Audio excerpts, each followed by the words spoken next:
lights and cameras and mirrors.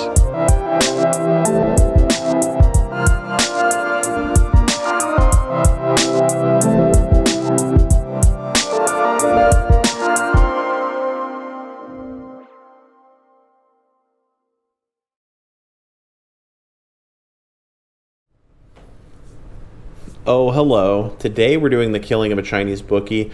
This is my favorite Cassavetes film. This is the first Cassavetes film I saw. I think this is a great entryway into his filmography. It's very accessible. It is, on the surface, a gangster film, but it's actually much more of a personal film upon rewatches. Again, this was my introduction to Cassavetes. I am constantly drawn to Cassavetes. I am constantly in awe of Cassavetes. No one shoots emotion the way he does. No one shoots, handheld the way he's like literally in the shot with the camera half the time. Something grows happy as He loved to kind of knock his actors and his staff production crew off kilter to get specific things out of them. He would get really unique performances that feel real. There are several interviews with Peter Falk where he talks about, his disdain for this production style, this directing style. However, like I said, the art speaks for itself. He would get your attention. You would believe he said, oh, no, I got it. But then, boom, oh, wait a minute, that didn't fit with this. And he would hold your attention. When he got all done, you say, holy Jesus. And then he was saying, action. Oh, Christ. There's also a misnomer that there was a lot of improvisation on the set with Cassavetes, and that's not true. He had very strictly written scripts, and those words mattered.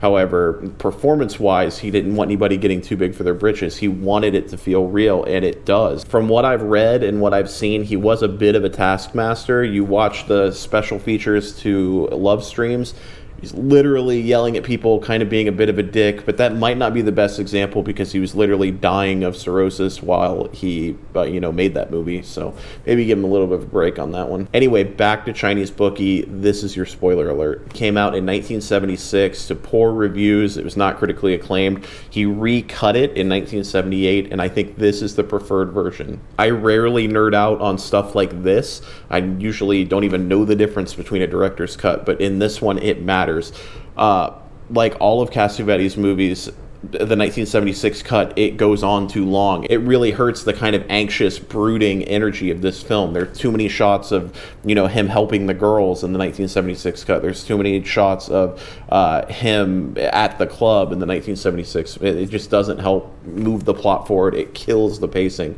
So I do prefer the 1978 cut. I think it is the better cut. So what is this movie about? Chinese Bookie follows Cosmo, played by Ben Gazzara, as a seedy nightclub owner who gets caught up in a card game, a poker game, ends up betting way too much, gets way out of his depth, and ends up owing a lot of money to a lot of shady MFers. He kind of fucks around and tries to pay like a small amount to these guys. They're not going for that. They kind of rough him up. That's when he realizes they mean business. Cosmo, I owe you money, I'll pay you. Just get lost. That's when they offer him a proposition. If he takes out this small-time Chinese bookie, it will erase the debt. So Cosmo goes along with this, goes to take out the Chinese bookie, ends up getting shot in the process, but he does successfully take out the bookie, only to find out that he's not a small-time bookie. This is like a big mob guy.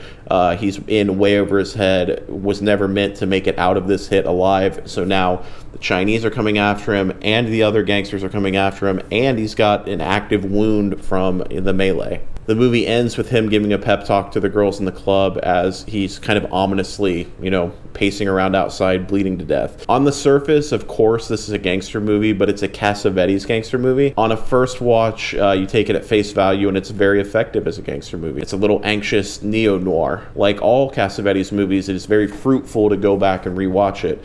And I don't say this to be like a Christopher Nolan nerd, like you're going to miss little Easter eggs here and there. You can get this movie on a first watch if you're a casual film fan. There's not a lot to get. But, you realize how personal of a film this is when you watch it again. Yes, it's gangsters and debts and running around with guns, but this movie is really about the film industry at the time. You have Cosmo with his weird stage shows, and this is a direct parallel to Cassavetes and his, kind of non-traditional films he was trying to sell. The gangsters are the film execs trying to rob Cassavetes of his vision, of his passion, and make these things more compact, make these things more, traditional. Not to get too crazy of a parallel, but it's kind of that thing every rapper was talking about in the infancy of that genre. Industry rule number 4080. Industry rule number 4080. Record company people are shady. Execs are trying to use Cassavetes and, Peter Falk, Ben Gazzara, these big stars, Jenna Rollins, in order to sell these movies, but husbands ain't making a lot of money. Cassavetes had to do shit like put his house up in order to finance his films. Ergo, Cosmo has to take care of the Chinese bookie in order to, save his life and not have to sell the club. And what a club it is. The stage shows that Cosmo puts on remind me a lot of the play in Schenectady, New York. It's bad art. To delve into the murky, cowardly depths of my lonely, fucked up being. But much like Caden in Schenectady, New York, Cosmo is willing to die for his art, just like Cassavetes. He doesn't know what else to do. Cosmo is literally 5 minutes after taking out the bookie in a payphone, more fired up about how the club is going while he's out than he is about killing a man. He's adorably delusional. So about that, the performance by Ben Gazzara and the character of Cosmo are the glue that hold this movie together. They're the engine that makes this movie run.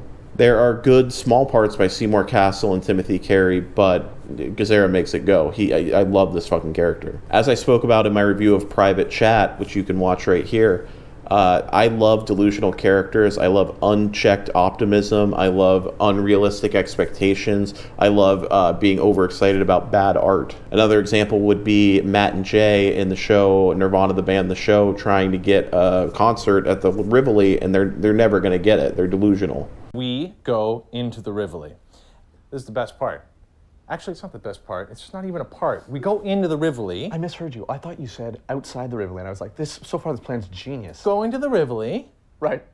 Obviously, another big parallel here is Howie and Uncut Gems. These dudes are cut from the same cloth. He's very meek and, just kind of this sad guy on the inside, but, when the boys are around, he's bullshit, and he tells the Seymour Castle character, yeah, I've killed a few people, and I've never seen a person more full of shit in a film in my life.